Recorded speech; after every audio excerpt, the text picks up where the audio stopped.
विद्याशाह जी महाराज की, परम पूज्य आचार्य भगवंत श्री समय शाह जी महाराज की, परम पूज्य मुनिवर श्री निर्दोष शाह जी महाराज की।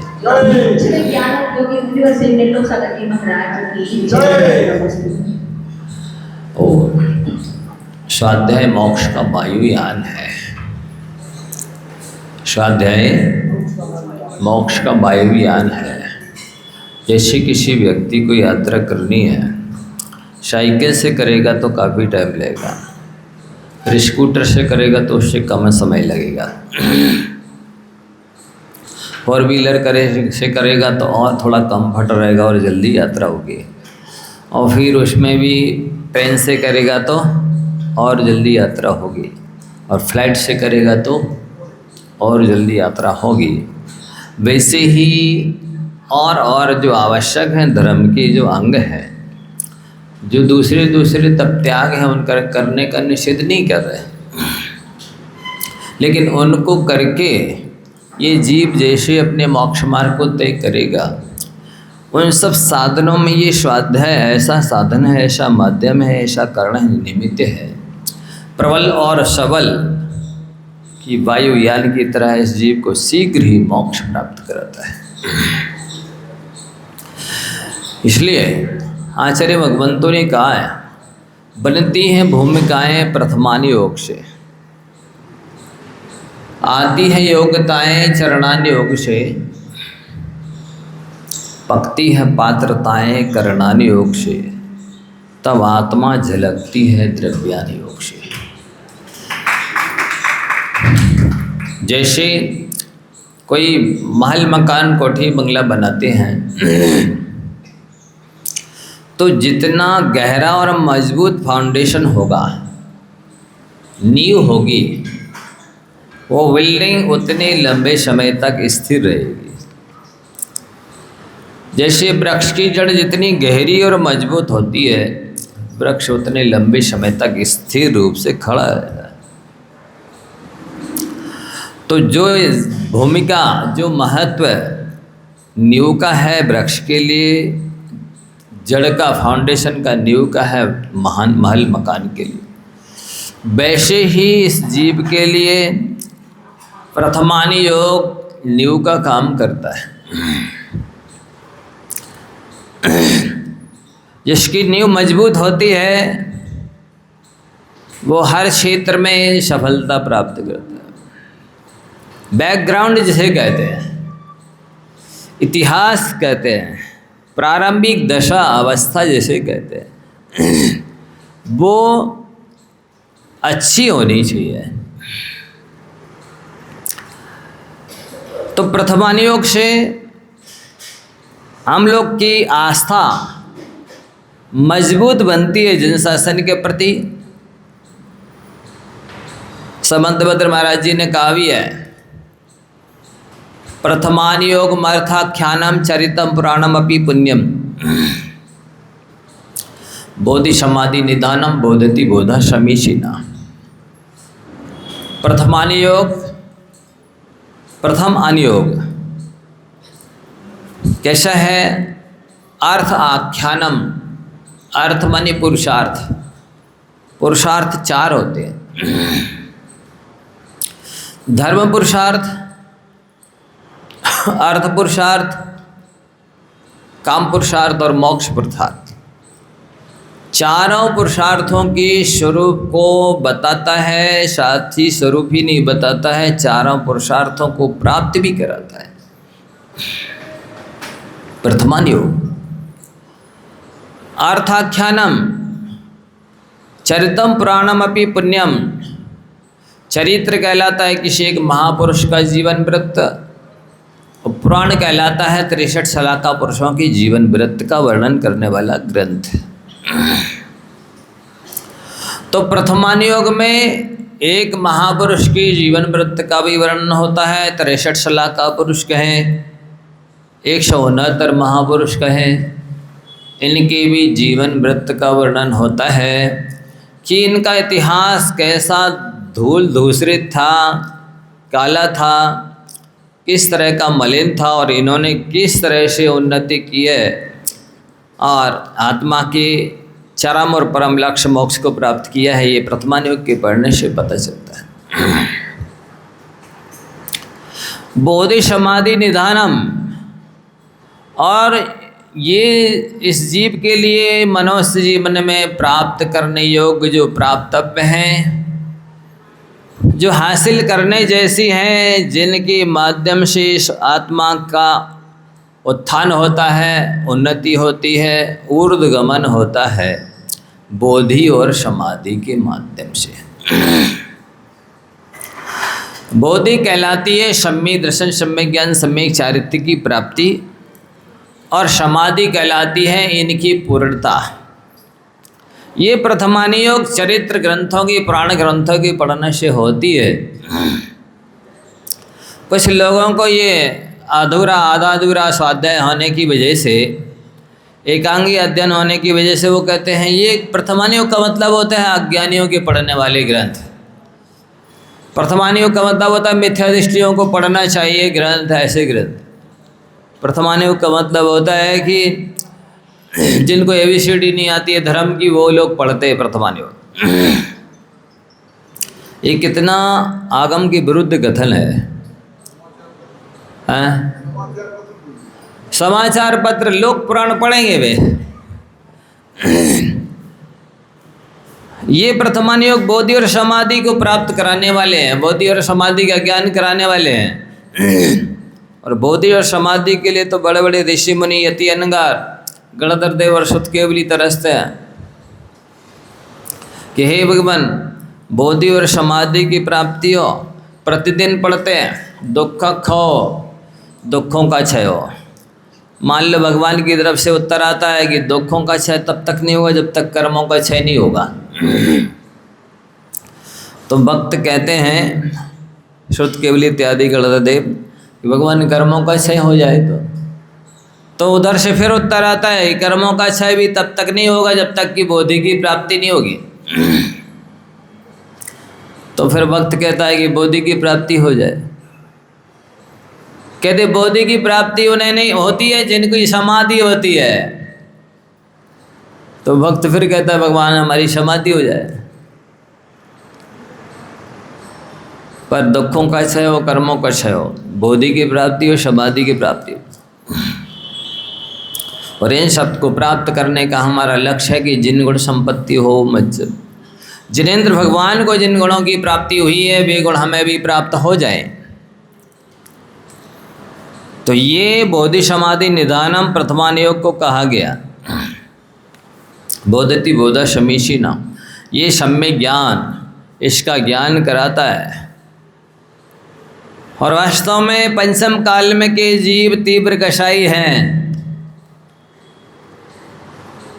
भगवान महावीर स्वामी ने स्वयं अपनी दिव्य दुनिया में कहा है कि आदिनाथ भगवान के तीर्थ के शिष्य भोले थे, अज्ञानी थे। अज्ञानी को समझाना सरल होता है, पर जो अज्ञानी होने के साथ साथ में कुटिल होवे, वक्र होवे, उसको समझाना बहुत कठिन होता है। 22 तीर्थंकरों के शिष्य समझदार भी थे और सरल भी थे, पर प्रथम तीर्थंकर के शिष्य भोले थे और अंतिम तीर्थंकरों के शिष्य अज्ञानी भी हैं और वज्र जटिल हैं, कुटिल हैं, वक्र है, मायावी हैं। तो इसलिए उनको आचार्य भगवंतों ने कहा है कि प्रथमान योग पढ़ना चाहिए, इससे उनका हृदय कोमल होता है, काला है सो सफ़ेद होता है, आँखों में पानी प्रथमान योग पढ़ने से आता है। और आँखों ग्रंथ के पढ़ने से आँखों में पानी आने का मतलब होता है कि वो जो अंदर मिथ्यात्व बैठा हुआ था वो गल गल के निकलने लगा है, बह रहा है, बाहर जा रहा है। वो कह रहा अब यहाँ नहीं रहेंगे, क्योंकि यहाँ पर जिनवाणी माता आके विराजमान हो गई है, सरस्वती माता विराजमान हो गई है। जहाँ सरस्वती माता विराजमान हो जाए वहाँ मिथ्यात्व और दर्शन मौनी, चारित्र मौनी दोनों ही रह नहीं सकते हैं। इसलिए प्रथमान योग को विशेष रूप से मुनिराजों को भी पढ़ना चाहिए। हम लोग भी पढ़ते हैं, चारों ग्रंथ पढ़ते हैं, चारों अनुयोग पढ़ते हैं।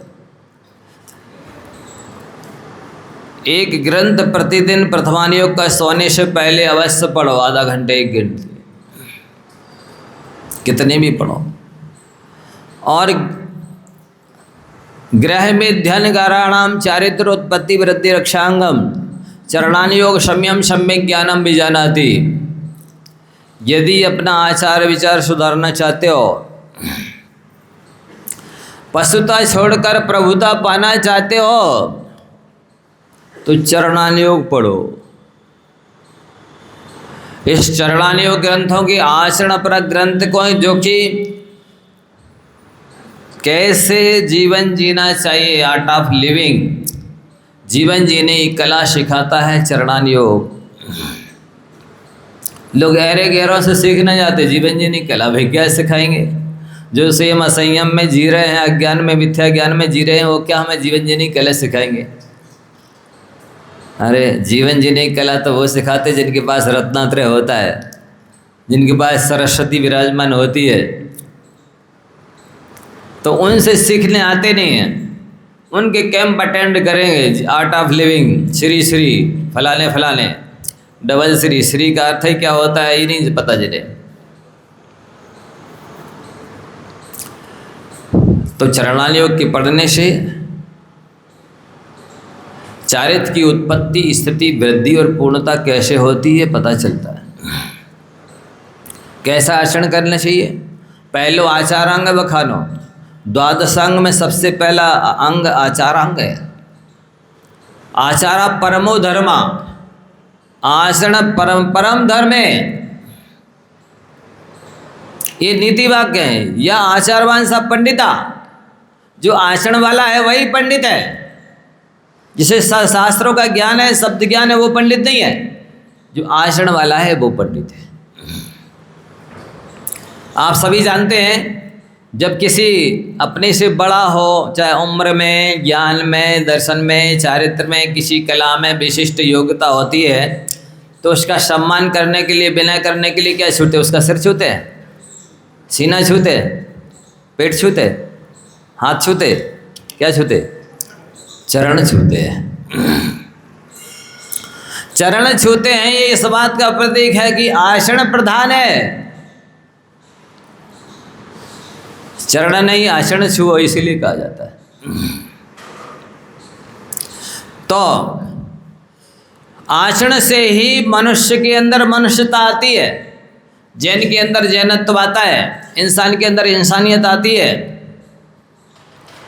और आचरण की वजह से ही ये मनुष्य 4 गति 84 लाख योनियों में सबसे श्रेष्ठ प्राणी माना जाता है।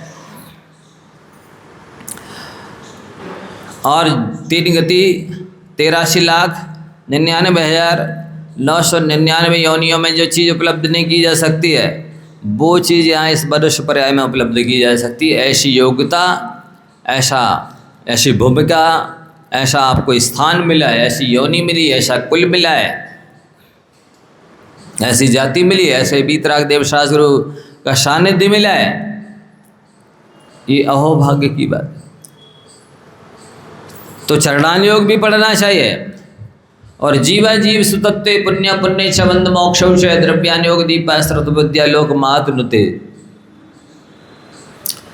जीव का वास्तविक स्वरूप कैसा है? हम आत्मा तो हैं, पर हमें नहीं पता कि आत्मा किसे कहते हैं, क्या चीज़ है आत्मा, उसमें कितने गुण हैं, कितनी पर्याय हैं, कितनी रिद्धियाँ सिद्धियाँ हैं, कितनी योग्यताएं हैं।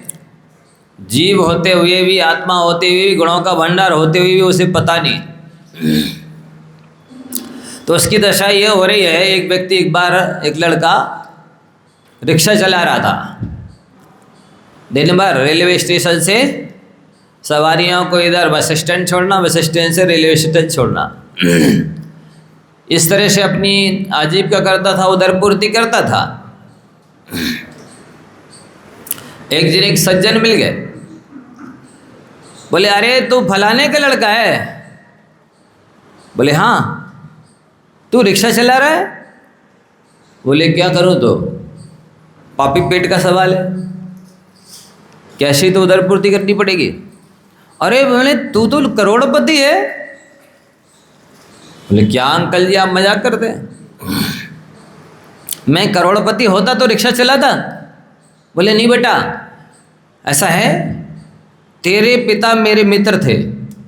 जब तू छोटा था तो उनको बीमारी ने घेर लिया था। जब उन्हें लगा कि मैं बचूंगा नहीं, तो उन्होंने, उनके पास जो करोड़ों की संपत्ति थी वो मेरे सामने उन्होंने गड़ा दी थी, जहाँ सोता है ना उस खटिया के नीचे। और उन्होंने कहा था जब ये बड़ा हो जाए, होश संभाल ले, तब इसको बता देना, मैं भूल गया, तुझे बता नहीं पाया। अच्छा ऐसा है? हाँ। अब बोलो, उसे पता चल गया कि मेरे पास करोड़ों रुपए की संपत्ति है, अब वो रिक्शा चलाएगा?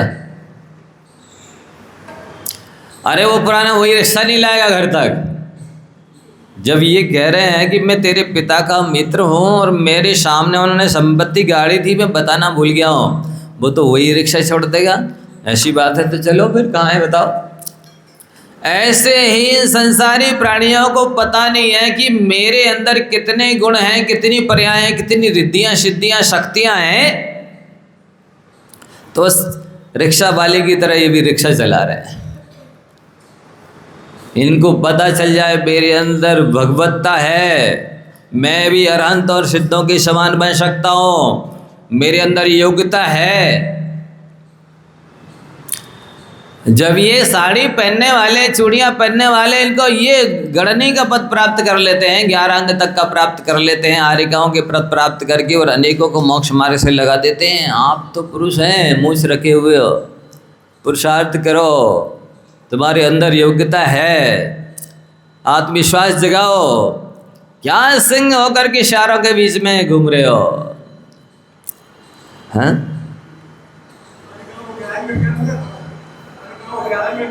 हो जाता है। आदि पुराण पढ़ो, सुलोचना को था, आरिका सुलोचना को, जय कुमार की पत्नी थी ना जो, को था, इसलिए तो बता रहे हैं। कुछ तो पूछो, ऐसा तो नहीं कुछ भी बोलते चले जाए और आप सुनते चले जाए।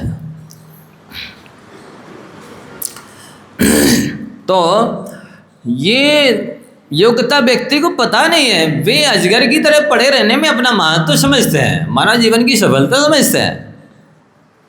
चाहे ये जीवन, हाँ, चैतन्य शक्ति है, बल है, वीर है, आत्मा के अंदर वीर नाम का गुण प्रति समय प्रणमन करता रहता है, उत्पाद वेद द्रोह करता रहता है। वो तो व्यक्ति सही दिशा नहीं देता, इसलिए विपरीत दिशा में काम करता रहता है। गुण तो है उसके अंदर, एनर्जी है, शक्ति है। वो दिन भर बैठता कौन है बताइए? कुछ ना कुछ करते ही रहते हैं, तो उधर बर्बाद करते रहते शक्ति को। उसको सही दिशा दी जाए तो उसकी दशा बदल जाए। वस्तुतः कोई अयोग्य व्यक्ति है ही नहीं, उसको केवल सानिध्य की ज़रूरत है, मार्गदर्शन करने की ज़रूरत है, उसको प्रैक्टिस कराने की ज़रूरत है, मनोबल बढ़ाने की ज़रूरत है। कई आरिकाएँ वो विज्ञानमती जी वगैरह छोटे छोटे गांव में जाती हैं और जिन्होंने कभी एक आसन नहीं किया, उनको उपदेश दे दे करके, मनोबल बढ़ा करके, प्रोत्साहित कर करके 10 लक्षण में 10 उपास करा देती हैं और सैकड़ों लोग तैयार हो जाते, 10 उपास कर लेते। बोलते कैसे हो गया मुझे नहीं पता, मैंने तो आज तक एक आसन तक नहीं किया। तो वो अनुभवी ज्ञानी लोगों के सानिध्य में, मार्गदर्शन में जब साधना की जाती है ना, सहज में हो जाता है। ये क्षमता है। व्यक्ति को स्वयं आत्मविश्वास नहीं है कि मैं ये कर सकता हूँ, करने की योग्यता है, क्यों नहीं कर सकते हैं? अनंत सिद्ध बन चुके हैं, लोगों ने बहुत कुछ करके दिखाया है। एक जीवन में 100 जीवन जितना काम किया है आपके सामने। आप देखिए, चाहे शांति सागर जी हों, आचार्य ज्ञान सागर जी हों, आचार्य विद्यासागर जी हों, आचार्य समय सागर जी हों, जन्म से ही 12 साल 13 साल की उम्र से, 14 साल की उम्र से घर छोड़ दिया, कुछ देखा ही नहीं, कुछ सुने नहीं, कुछ अनुभव नहीं किया। गुरुदेव जैसा कह रहे हैं, बस मुझे वैसे ही करना है। देखिए क्या मूलाचार, जीवंत मूलाचार देखिए कैसे उतार लिया, आत्मसात कर लिया। आत्मा के प्रदेशों में योग्यता है, प्रशिक्षण देने की आवश्यकता है।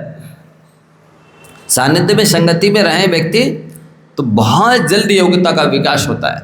और वो सानिध्य संगति ना मिले, प्रोत्साहन देने वाला ना मिले, आशीर्वाद देना वाला, पीठ थपथपाने वाला ना मिले तो व्यक्ति जड़ का जड़ जैसा बना रहता है। पूरी जिंदगी कैसे निकल गई। क्या कह रहे मुकेश जी? हाँ ठीक ठीक ठीक।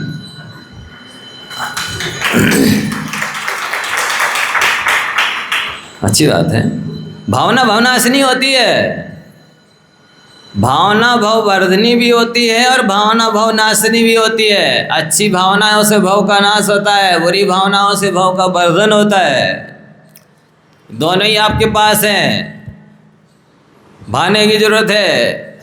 दोनों तरफ दरवाजा खुलता है, चाहे अंदर खोलो चाहे बाहर खोलो। दोनों तरह की योग्यताएं क्षमताएं हैं, डाइवर्ट करने की आवश्यकता है। तो जीवादि का ज्ञान कराने वाला द्रव्यान योग है। वस्तुतः काव्य पुब्बदिशय पुब्बल तब शेरषि सत्य के वर्णान साहब जीव से बनास दो जड़े। कार्तिक अनुप्रक्षा में आचार्य कार्तिकी महाराज जी बोलते हैं, इस आत्मा के अंदर कैसी शक्ति, अनंत शक्ति, अनंत ज्ञान, अनंत दर्शन, अनंत बल, अनंत सुख है। लेकिन जैसे जीव के अंदर शक्ति है वैसी पुद्गल के अंदर भी शक्ति है। उस पुद्गल ने आत्मा की अनंत ज्ञान दर्शन बल सुख को भी बिल्कुल ढक के रख दिया। कोई कहेगा इनके अंदर केवल ज्ञान है, अनंत सुख है? कहेगा? है। जैसे खौलते पानी के अंदर में शीतलता है। अभी पानी को छुओगे तो जल जाओगे, स्किन निकल जाएगी ऊपर डाल दोगे तो, पर उसके अंदर योग्यता है, इतनी शीतलता है कि आपकी प्यास बुझाकर तृप्त कर सकता है वो पानी। सारे भोजन बन सकते, जल ही जीवन है। जो जल जीवन है, खौलते पानी को उसी को सिर के ऊपर से डाल दोगे तो जीवन समाप्त कर देगा। ऐसा कैसा? एक और कह रहे जल ही जीवन है और दूसरी ओर कह रहे उसके यदि सिर के ऊपर से डाल दोगे तो जीवन समाप्त हो जाएगा। हाँ, उसको उस खौलते पानी को आवश्यकता है कि आप उसको फ्रिज में रख दें, पूरी गर्मी निकल जाएगी और आराम से शीतलता देने लग जाएगा, जीवन देने लग जाएगा, भोजन बनाने लग जाएगा, प्यास बुझाने लग जाएगा।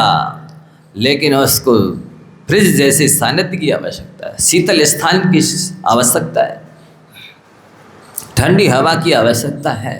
उसमें शीतलता है, आप विश्वास मानिए, आप पुरुषार्थ करिए, शीतलता प्रकट होगी। अभी मत प्रयोग कर लेना, लेकिन ये सीधा गर्म पानी, खौलता पानी मत पी लेना, उसको सिर पे मत डाल देना। तो जैसे पानी के अंदर परम शीतलता ठंडक है, वैसी इस आत्मा के अंदर अनंत ज्ञान, अनंत बल, अनंत सुख है, अनंत दर्शन है। जैसे अग्नि ने उस शीतलता को नष्ट जैसा कर दिया, कहाँ है? हाथ डाल के देखना शीतलता कहाँ है? कहीं से कहीं तक दिखेगी नहीं, कहीं से तक कहीं तक अनुभव में नहीं आएगी। छुएंगे तो नहीं, स्पर्श नहीं होगा ठंडक का, और चखेंगे तो भी नहीं स्वाद आएगा, सूंघेंगे तो भी नहीं पता चलेगा, आंखों से देखेंगे तो भी पता नहीं चलेगा, कान से उसकी आवाज़ सुनना चाहें तो कुछ भी नहीं होगा, किसी भी इंद्रिय से जरा भी आभास नहीं होगा। लेकिन है, शीतलता तो है। बोलो, आप लोगों को विश्वास है कि नहीं? खौलते पानी में शीतलता है कि नहीं? है। और आप पुरुषार्थ करके उसको शीतल कर भी लेते हैं, ठीक। और जैसे खदान से निकला हुआ सोना है, किट्ट कालिमा से सहित है, लेकिन प्रोसेस से जब उसको 16 पानी का ताव दिया जाता है, उसके सुंदर सुंदर आभूषण बन जाते हैं। वो सिर पर भी धारण किए जाते हैं, गले में भी धारण किए जाते हैं, भुजाओं में भी पहने जाते हैं, कमर में, जहाँ देखो उसके अंदर है, शुद्ध होने की क्षमता है, लेकिन उसको शुद्ध करने वाला चाहिए, पानी को ठंडा करने वाला चाहिए। अनगढ़ पत्थर में भगवान की मूर्ति है, उसको तराशने वाला चाहिए। तराशने के साधन छेनी, हथौड़े, छोटे बड़े सब तरह के कार्य करने के लिए चाहिए। वो पत्थर जो अनगढ़ पत्थर आज पैरों के नीचे रौंदा जा रहा है, कुचला जा रहा है, वो जिनालय में वेदी के अंदर विराजमान होने लायक है, उसमें योग्यता। ऐसी इन जीवों की दशा है आज, जो पैरों में रौंदे जाने की स्थानापन्न ऐसे क्या भार ढो रहे हैं, नाली साफ कर रहे हैं, कोई क्या नहीं कर रहे। इनके अंदर भी वेदी में भी बैठने की योग्यता और सिद्धालय में भी बैठने की योग्यता है बंधुओं। इसका साधन आत्म कल्याण के लिए सरस्वती जिनवाणी आचार्य प्रेत ग्रंथों से बढ़कर के कोई वैद्य नहीं है, और इसके अध्ययन रूपी आराधना से बढ़कर के कोई औषधि नहीं है। आप विश्वास मानिए, आचार्यों के वचन हैं, ये गुरुओं के वचन हैं। इनको समय निकालो, यहाँ वहाँ की विकथा से बचो, यहाँ वहाँ के न्यूज़पेपर देखने से बचो, खोटे उपन्यास पढ़ने से बचो, खोटी फिल्में देखने से बचो। यहाँ वहाँ की दुनिया भर की जानकारी लेकर के डिस्कवरी चैनल बनना चाहते हो क्या? हाँ, क्या करना चाहते हैं यहाँ वहाँ की जानकारी लेकर के? अरे जो ये हम जाने सो सब पे ही जाने, जो आत्मा को जान लेता है वो 3 लोग को जानने लग जाता है। आपा नहीं जाना तूने कैसा ज्ञानदारी रे, निज निवेद में घोर परिचय विफल का जग सारा रे। आत्मा को जानता नहीं है, सारी दुनिया की जानकारी रखता है, मूर्ख कहीं का। आत्मा को जान लेगा तो तुझे ज्ञानी संज्ञा मिल जाएगी, और सारी दुनिया को जान लेगा पर आत्मा को नहीं जानेगा तो आज सारी अज्ञानी कहेंगे, बहिरात्मा कहेंगे, मिथ्या दृष्टि कहेंगे, मूढ़ कहेंगे, पशु कहेंगे। ये विशेषण दिए गए हैं आचार्य कुंद कुंद जैसे महान आध्यात्मिक आचार्य। आपको ये उपाधियाँ अच्छी लगती हैं? नहीं महाराज, हमें डॉक्टरेट की उपाधि मिल गई है, हमने PhD कर लिया है, MPhil कर लिया है, MBBS की डिग्री प्राप्त कर ली है, मायाचारी करने की डिग्री प्राप्त हो गई इनको। हाँ, MBBS का मतलब क्या है? मायाचारी करने की डिग्री है। MBA वाले, अच्छा MBBS वाले हैं, सब यही सिखाते हैं, प्रपंच ही सिखाते हैं, कौन सा मोक्ष मार्ग में चलना सिखाते हैं। तो ये डिग्रियां किस काम की है? जबकि आचार्य आपको मूढ़ कह रहे, बहिरात्मा कह रहे, मिथ्या दृष्टि कह रहे, अज्ञानी कह रहे, पशु कह रहे, आत्मघाती कह रहे। ये उपाधियां अच्छी लग रही हैं आपको? ये विशेषण ठीक है? नहीं है तो जिनवाणी पढ़ो, शास्त्र पढ़ो, इन उपाधियों को निकालो, ज्ञानी संज्ञा प्राप्त करो, भगवान आत्मा संज्ञा प्राप्त करो, सम्यक दृष्टि सम्यक ज्ञानी संज्ञा प्राप्त करो। बैठे बैठे खाज खिजाते रहेंगे, खाली मूड खिजाते रहेंगे, कुछ काम नहीं है। छोटे छोटे से बच्चों को वैसे ही खिलाते समय पास करते रहेंगे, यहाँ वहाँ की मजाक करते रहेंगे, कुछ नहीं तो ये बैराग विरेचन चूर्ण घिसते रहेंगे। कौन सा चूर्ण? ये बैराग विरेचन चूर्ण। खाया तो कहाँ है बैराग? शमशान में भी खा लें तो बैराग उड़ जाता है, ऐसा चूर्ण है। क्या करें, कैसी मति मारी गई है ये। इतना आलस नहीं छोड़ सकते, आजू बाजू मंदिर के जिनालय के रहते हैं कि जाके ये दिन भर क्लासेस चल रही हैं, देव शास्त्री के सानिध्य में बैठे तो कम से कम सातवेदनी का ही बंद होगा, कुछ तो समझ में आएगा। इधर उधर ध्यान कर रहे, विकथा में लगे हैं, अब कौन जाए। कुछ तो ऐसे अभागे हैं भी इतने जीना भी नहीं चढ़ते होंगे, नीचे के नीचे दर्शन करके चले जाते होंगे। देखो तो जरा उनके अभाग की, दुर्भाग्य की किन शब्दों के द्वारा वर्णन करें। जो दुनिया दुकान के और मकान के 20 जीना दिन भर चढ़ते उतरते रहते होंगे, दंड बिट्टक करते रहेंगे, लेकिन देवशास्त्र गुरु के इससे 10 जीना नहीं चढ़ सकते हैं। वे रेलवे स्टेशन जा सकते हैं 10 किलोमीटर भी दूर हो, वे सब्जी लेने के लिए जा सकते हैं 10 किलोमीटर दूर हो, दूध लेने जा सकते हैं 10 किलोमीटर दूर हो, बच्चे को स्कूल छोड़ने जा सकते हैं 10 किलोमीटर दूर हो, लेकिन मंदिर यदि 1 किलोमीटर तो महाराज जी बहुत दूर है। आधा किलोमीटर 1 किलोमीटर को दूर लग रहा है। बाकी दुनियादारी की चीज़ें दूर नहीं लगती है, वहाँ दिन भर भागते रहते हैं, भागते रहते हैं, वो दूर नहीं है। ये 10 जीना चढ़ना उनके लिए बहुत कठिन काम है। जब 10 जीना नहीं चढ़ सकते तो 14 गुणस्थान कैसे चढ़ेंगे ये है? कैसे शास्त्राव जी ऊपर गमन करेंगे, सिद्धालय में जाएंगे? हाँ महाराज जी आजकल तो लिफ्ट लग गई है, तो ठीक है तुम भी निगोदिया बन के जा सकते हो सिद्धालय में, सिद्ध बन के तो नहीं जाओगे। लिपटे लग गई ना तो निगोदिया बन के जाओगे सिद्धालय में। इसलिए ये शास्त्र क्या कह रहे हैं? करणान योग कहता है लोक अलोक विभक्तिर युग परिवृत्ति शत्रुगति नाम से है। आदर्श में तथा मति रवेति करणान युगम से। लोक अलोक का विभाग बताता है कितना बड़ा लोक है, पता ही नहीं अभी हमने कितने बड़े लोक में भ्रमण कर लिया है। एक राजू कितना बड़ा होता है बता सकता कोई? कोई देवता जो पलक झपकाने में जितनी देर लगती है उतनी देर में संख्यात जन चला जाता है, वो देवता 6 महीने तक चलेगा तब एक राजू होगा। ऐसे ऐसे 343 राजू प्रमाण ये पूरा लोक है। ऐसे इतने बड़े संसार में एक सुई की नोक बराबर जगह नहीं है जहाँ जीव न ठसाठस भरे हों। सूक्ष्म नगोदिया इधर भी है, अपन को दिख नहीं रहे, वो किसी से छिड़ते नहीं, किसी को छिड़ते नहीं, इंद्रियों से दिखते नहीं। इतने बड़े संसार में और भवन में जी भर घूम चुका, कण कण को जी भर भर देखा, कण कण को जी भर भर, 5 इंद्रियों के माध्यम से जी भर भर के भोगा है। लेकिन मृग सम्यक तृष्णा के पीछे मुझको न ले। जैसे मृग को रेगिस्तान में पानी नहीं मिलता है, अज्ञानी उस मृग को अपनी स्वयं की नाभि में कस्तूरी है फिर भी नहीं मिलती है, ऐसे ही इन अज्ञानियों को बाहर सुख खोजते हैं। कैसी मूर्खता है! सुख आत्मा का स्वभाव है, सुख आत्मा का गुण है, सुख आत्मा का धर्म है, वो आत्मा के पास ही रहता है, सो वे बाहर ढूंढ रहे। जैसे उस मृग के पास नाभि में मृग कस्तूरी है पर वो बाहर ढूंढ रहा, आज तक नहीं मिला, मिलेगा भी नहीं। तो ये करणान योग बताता है कि कितना बड़ा संसार है और आप इसमें कब से भटक रहे हो। इतना बड़ा राजू और सागरों पर्यंत। सागर क्या होता है? समुद्र के पानी को खाली समुद्र में सुई की नोक से खाली करना है।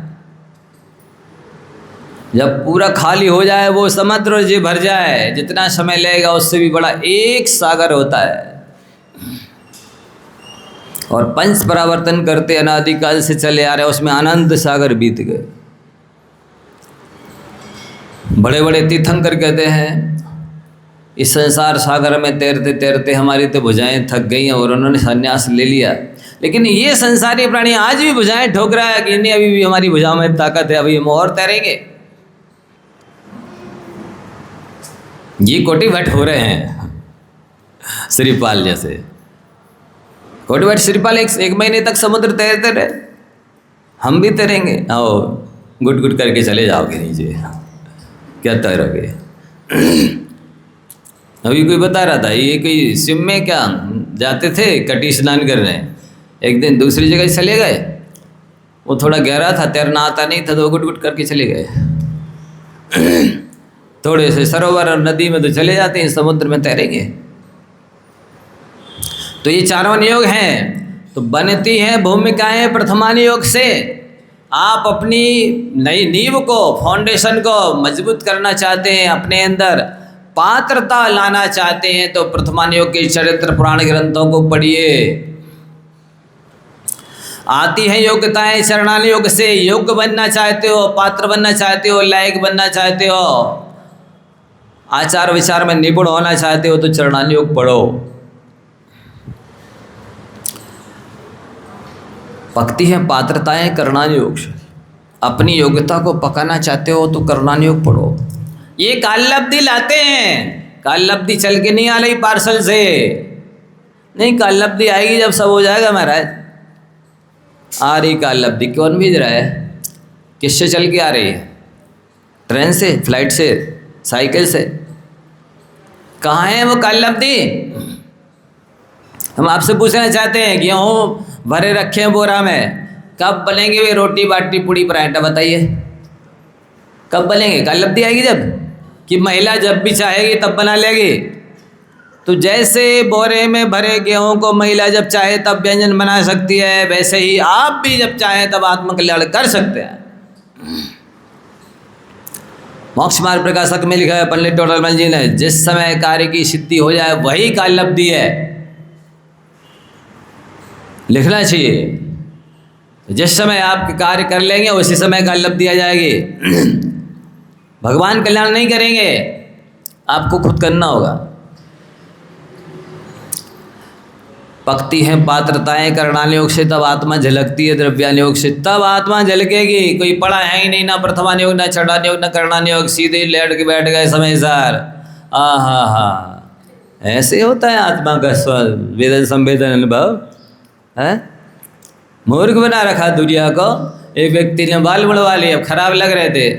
ये क्या किया ये? अरे बोले इस आत्मा का दर्शन होता है। अच्छा, मूर मुड़ाने से आत्मा का दर्शन होता है, तो भैया मैं भी मुड़ा लेता हूँ। मुड़ा लिए, अब दर्शन तो हो नहीं रहता, अब दो अलग से दिख रहे। वे दोनों कहने लगे भैया हम लोग को आत्मा का दर्शन हो रहा, तो उन्होंने मुड़ियों की लाल लगा दी। अब कोई नहीं कहेगा कि ये दो मुंडे, अब सब मुंडे हो गए। इसी तरह से एकांतवाद में फंस गए असंयमी अज्ञानियों के चक्कर में। अब कोई कहे ना ये अलग से मत चल गया इसलिए अपनी संख्या बढ़ा लो, कोई कहेगा ही नहीं अलग मत है। ऐसी स्थिति है। भगवान महावीर का सिद्धांत सही नहीं था, इसलिए दूसरा सिद्धांत और मत बनाने की जरूरत पड़ेगी लोगों को। उनकी दिव्य ध्वनि से हट करके चल रहे हैं, जो जैन धर्म नहीं है। जैन धर्म तो अहिंसा और अनेकांतवादी है भाई। यहाँ वीतराग देवशास्त्र तीनों की पूजा होती है और शास्त्रों में लिखा है। जब भगवती आराधना में यहाँ तक कहा जा रहा है पद्मखरम चेकम्पी जो न रोचेदि शुद्धमुद्दिठम शेषम रोचंतो विह्यो मिच्छाइठी मुड़ेब्बो। पूरे द्वादशांग जिनवाणी को कोई माने, मात्र द्वादशांग में से एक पद अक्षर या मात्रा को भी नहीं माने तो वो मिथ्या दृष्टि होता है। और जिस सीधे चैप्टर के चैप्टर उड़ा देवे, अनियोग के अनियोग उड़ा देवे, उपेक्षा करते, तिरस्कार करते, अवहेलना करते भी सम्य दृष्टि बने रह सकते हैं। प्रथमानियोग कहेंगे ये तो कथा कहानियों का अखाड़ा है, एक तरफ रखो, मिथ्या दृष्टियों की पढ़ने की चीज़, हम तो सब सम्य दृष्टि। चढ़ानियों का कहेंगे ये तो क्रियाकांड है, एक तरफ रखो। ऐसे अनियोग के अनियोग उड़ा दें और वे सम्य दृष्टि बने रहेंगे? नहीं हो सकता है। जब एक अक्षर मात्र की उपेक्षा करने वाला मिथ्या दृष्टि हो जाता है। पूरा ज्यों का त्यों जैसा भगवान ने देखा है, दिव्य ध्वनि में खिराया है, गणपति देवों ने गूथा है, आचार्यों ने लिखा है ग्रंथों में, वैसा सब मानने की आवश्यकता है। चारों अनियोगों को पंडित टोडरमल जी ने चारों अनियोगों को उपादेयता लिखी है सम्यक ज्ञान चंद्रिका की प्रारंभ में प्रस्तावन का भूमिका में, प्रस्तावना में पढ़ना चाहिए। और 8वें अध्याय में स्वयं वो मोक्ष मार्ग प्रकाशक में चारों अनियोगों की उपादेयता सिद्ध करते हैं। पढ़ो, पूरा अपने आप नहीं पढ़ना, लेकिन किसी अनुभवी चरित्रवान ज्ञानी गुरु से पढ़ना, न भटक जाओगे, एकांतवादी बन जाओगे। तो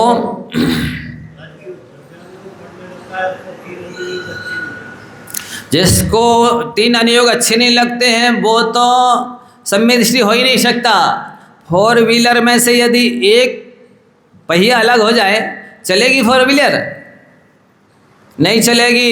इसी तरह से 3 अनियोग अच्छे नहीं लग रहे हैं जिसको, उसको द्रव्यानियोग भी अच्छा नहीं लगता। सच्चे मायने में उसे ही द्रव्यानियोग अच्छा लगता है जिसको 4 अनियोग अच्छे लगते हैं। मतलब ये होता है कि 3 अनियोग अच्छे नहीं लग रहे अर्थात भी बुरे लग रहे हैं। तो बुरे भी शास्त्र में लिखे जाते हैं कि आचार्यों ने बुरे ग्रंथ लिखे, बुरे अनियोग बनाए, अनुपयोगी बनाए, व्यर्थ बनाए, अनावश्यक बन लिखा। उन आचार्य भगवंतों से ज़्यादा समझदार हो गए कि नहीं ये अनियोग अच्छा है और ये बुरा है। बोलो बाबा जी, जिसको 3 अनियोग अच्छे नहीं लग रहे हैं सच्चे मायने में उसको चौथा भी अच्छा नहीं लग रहा है, वो तो ड्रामा कर रहा है। सब अच्छे लगना चाहिए, जिनवाणी है। जैसे झूले में 4 रस्सियां होती हैं, एक रस्सी टूट जाए झूला चलेगा आगे? झूल सकते हो? नहीं झूल सकते। चारों आवश्यक है। सरस्वती के 4 हाथ है, एक में वीणा है, एक में पुस्तक है, एक में माला है और चौथा अवैधान के लिए है। बोलो कौन हाथ अच्छा नहीं है? कौन सा हाथ अलग कर दें? चारों हाथ उपयोगी है, आवश्यक है। कोई भी फोटो देख लेना आप। इसलिए अपनी तरफ से अच्छा और बुरा का निर्णय करना या फैसला देना ये अनधिकार चेष्टा है, ऐसा नहीं करना चाहिए। जा वाणी के ज्ञान ते